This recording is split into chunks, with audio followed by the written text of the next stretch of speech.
करने वाले discovery of proton. Proton Let me give. हैं? I have to discuss. Okay children, तो start करते हैं डिस्कवरी ऑफ प्रोटॉन। इस वीडियो लेक्चर में हम डिस्कवरी ऑफ प्रोटॉन पढ़ेंगे। डिस्कवरी ऑफ प्रोटॉन इसलिए ज़्यादा इम्पोर्टेंट है कि अभी अभी हमने डिस्कवरी ऑफ इलेक्ट्रॉन देखा है। तो आपको मैं बता दूं कि अगर रदरफोर्ड ने एक महसूस किया कि अगर किसी भी एटम के अंदर इलेक्ट्रॉन्स होते हैं, क्या होते हैं? इलेक्ट्रॉन्स। तो अगर इलेक्ट्रॉन्स होते हैं तो प्रोटॉन भी होंगे। बात सही है कि नहीं? तो मतलब ये हुआ कि जब बेंजामिन फ्रैंकलिन ने चार्ज का डिस्कवरी की थी, बेंजामिन फ्रैंकलिन ने चार्ज की डिस्कवरी की थी, तो ये बताया था कि जो भी चार्ज होते हैं, सेम टाइप के चार्ज होते हैं, वो एक दूसरे को अट्रैक्ट नहीं करते, है ना। डिफरेंट टाइप के चार्ज एक दूसरे को अट्रैक्ट करते हैं। तो उसी तरीके से अर्नेस्ट रदरफोर्ड हैं, उन्होंने डिस्कवर्ड किया कि proton has been present inside the nucleus या फिर centre of the atom.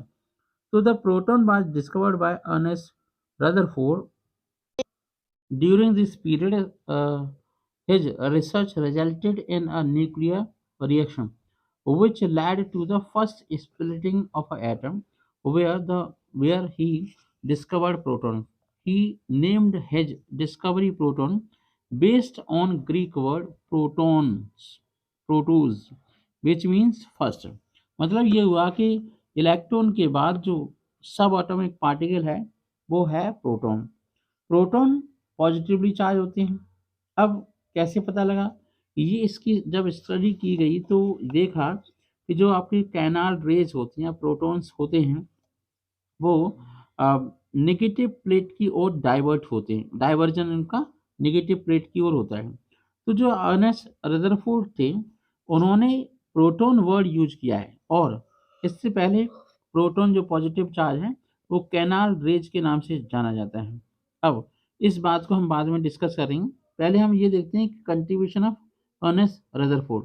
Ernest Rutherford का मानना था कि पॉजिटिवली चार्ज जो पार्टिकल होते हैं वही प्रोटॉन है, और उन्होंने ये प्रोटॉन की जो पॉइंट है, प्रोटॉन की डिस्कवरी है, वो इस बात के ऊपर डिपेंडेबल थ्योरी है उनकी कि जब उन्होंने न्यूक्लियस की डिस्कवरी की तो सेंटर में पॉजिटिव चार्ज होता है, और न्यूक्लियस की डिस्कवरी से ही पता लगाया कि हाँ, सेंटर में पॉजिटिव चार्ज क्यों है, तो प्रोटॉन है। तो he found that particles was found in a specific location relative to one another। अच्छा, अगर रदरफोर्ड को बनी बनाई स्टोरी जो जैसा कि आपके गोल्डस्टाइन थे, ई गोल्डस्टाइन थे, उनके द्वारा नहीं एक्सप्लेन किया गया होता तो रदरफोर्ड को कुछ भी नहीं मालूम पड़ता, क्योंकि अर्नेस्ट रदरफोर्ड ने जो डिस्चार्ज ट्यूब थी उसमें कैथोड रेज को परफोरेटेड चलनी की तरह यूज किया, और उसके बाद फिर उन्होंने बताया कि जो आपके पॉजिटिव चार्ज हैं वही कैनाल रेज हैं, और कैनाल रेज की जब स्टडी रदरफोर्ड ने की तब उन्होंने कहा कि यही कैनाल रेज को ही हम प्रोटॉन्स कहते हैं। तो protons are located in the nucleus of an atom. Proton कहाँ पर होते हैं? न्यूक्लियस में। Proton have a positive electrical charge. मतलब प्रोटॉन पर चार्ज कैसा होता है? Positive. Protons have a mass of 1 AMU। इसका मतलब क्या है?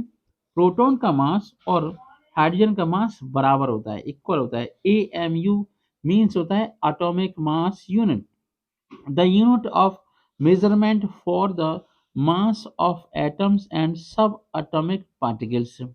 उसी को हम कहते हैं AMU। जब हम किसी भी एटम का मास लिखते हैं तो उसकी यूनिट होती है AMU, एटॉमिक मास यूनिट। अब हम क्या कह सकते हैं?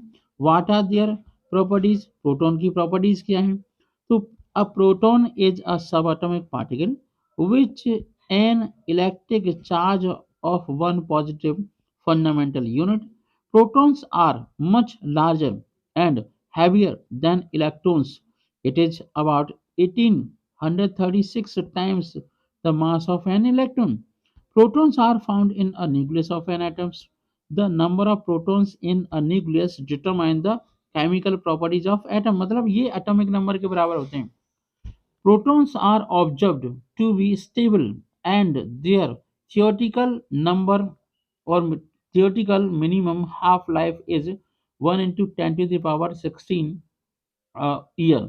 इसका मतलब ये हुआ कि जो आपका प्रोटॉन्स हैं, प्रोटॉन की प्रॉपर्टी और इलेक्ट्रॉन की प्रॉपर्टी में चार्ज का अंतर है, बाकी की सेम प्रॉपर्टीज है। और एक और चीज है कि जो आपका प्रोटॉन है उनका E/m का मास है ना, थोड़ा सा डिफरेंट होता है। जिस टाइप की गैस को हम डिस्चार्ज ट्यूब में लेंगे उसी जैसा मास दिखेगा या अपीयर होगा। इसका मतलब क्या हुआ? इसका मतलब ये हुआ कि इलेक्ट्रॉन प्रोटॉन के कंपैरिजन में काफी हल्के होते हैं, क्योंकि इलेक्ट्रॉन का मास हाइड्रोजन के मास का 1837वां पार्ट होता है। प्रोटॉन्स, प्रोटॉन्स मीन्स प्रोटोज, मतलब फर्स्ट। तो positively unit positive charge particles होते हैं प्रोटॉन्स। और एक और बात है कि अगर हमें नंबर ऑफ न्यूट्रॉन्स निकालने हैं, तो अगर हम मास नंबर में से नंबर ऑफ प्रोटॉन को घटा देंगे तो नंबर ऑफ न्यूट्रॉन्स आ जाएंगे। इसका मतलब ये हुआ कि मास नंबर होता है वो इक्वल होता है number of protons plus number of neutrons. ये बात समझ में आ गई आपको? चलिए ठीक है, नेक्स्ट पॉइंट देखते हैं। चलिए हम नेक्स्ट पॉइंट देखते हैं। मतलब ये हुआ कि अभी हमने आपको बताया था कि एटॉमिक नंबर क्या होता है। तो हमने आपको बताया कि नंबर ऑफ प्रोटॉन्स जो न्यूक्लियस में पाए जाते हैं उसी के चार्ज के बराबर ही किसी भी एटम का एटॉमिक नंबर होता है, वही उसकी प्रॉपर्टी को डिसाइड करते हैं। मतलब मैग्नीशियम का एटॉमिक नंबर क्या है? 12 और लेड का क्या है? 82 और एल्यूमिनियम का क्या है? 13। तो इसका मतलब क्या हुआ? नंबर ऑफ प्रोटॉन कितने होंगे एल्यूमिनियम में? 13 होंगे। लेड में कितने होंगे? 82। और मैग्नीशियम में नंबर ऑफ प्रोटॉन्स कितने होंगे? आपके 12। यही लॉजिक है, ठीक है, एटॉमिक नंबर का। मास नंबर किसी भी एलिमेंट का मास नंबर उसकी प्रॉपर्टी को डिसाइड नहीं करता, इलेक्ट्रॉन्स और प्रोटॉन्स डिसाइड करते हैं। चलिए, अब अगर आपके दिमाग में ये आए कि हु डिस्कवर्ड प्रोटॉन, तो सिंपली रदरफोर्ड, RUTHERFORD, रदरफोर्ड का नाम दिमाग में रखिए। रदरफोर्ड ने ही आपके प्रोटॉन वर्ड को यूज किया है, ठीक है, उन्होंने उसका मतलब भी बताया फर्स्ट। तो ये जो आपके रदरफोर्ड का कंट्रीब्यूशन है केवल और केवल अर्नेस्ट आपके ई गोल्डस्टाइन थे, उनकी कंट्रीब्यूशन के बेस पर है। चलिए, अब हम एक पॉइंट और देखते हैं जो बहुत इंपॉर्टेंट है, उस पॉइंट को हम क्लियर करते हैं। तो protons, neutrons, electrons are subatomic particle. अब बात समझ में आ रही होगी। Protons are positively charge particle found in nucleus of an atom. ये न्यूक्लियस की डिस्कवरी के बाद पता चला कि न्यूक्लियस में पॉजिटिव चार्ज होता है, क्योंकि हीलियम के एटम जब न्यूक्लियस पर पड़ते हैं, गोल्ड फॉइल के एक्सपेरिमेंट पे ऑब्जर्व किया गया है, तो उसी पॉजिटिव चार्ज की वजह से वो डिफ्रैक्ट हो जाते हैं। प्रोटॉन का मास क्या होता है? 1.674 इंटू 10⁻⁻24 ग्राम। 1 प्रोटॉन इक्वल होता है प्लस 1 चार्ज, मतलब प्रोटॉन, न्यूट्रॉन और इलेक्ट्रॉन। ये आपका एटॉमिक मॉडल हो गया, ठीक है। तो अब तक हमने जो पढ़ा है उसे हम एक बार फिर रिवाइज कर लेते हैं।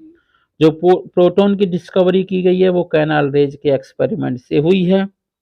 कैनाल रेज का मतलब ये होता है कि जब एनोड से कुछ पार्टिकल, ग्लोब जिसे बोल सकते हैं, वो निकलता है तो परफोरेटेड कैथोड से आर पार हो जाता है, उसके थ्रू निकल जाता है।